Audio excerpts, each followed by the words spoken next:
అప్పుడు నీ వలనైతే నన్ను అడుగుతున్నావు, నమ్ముట నీ వలనైతే నమ్మువానికి సమస్తము సాధ్యమే అంటాడు.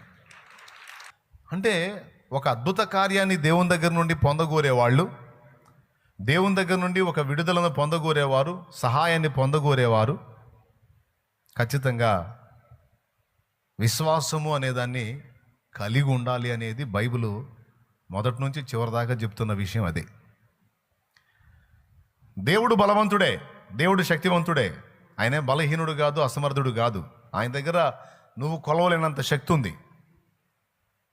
ఆదికాండం 18లో సాక్షాత్తు ప్రభువే చెప్పాడు, యెహోవాకు అసాధ్యమైనది ఏదైనా కలదా?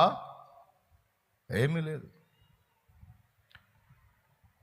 మోడులను చిగురింప చేయగలుగుతాను, ఎండిన భూములను పచ్చిక బయలుగా చేయగలుగుతాను, ఎడారులలో నీటి ఊటలు పుట్టించగలుగుతాను.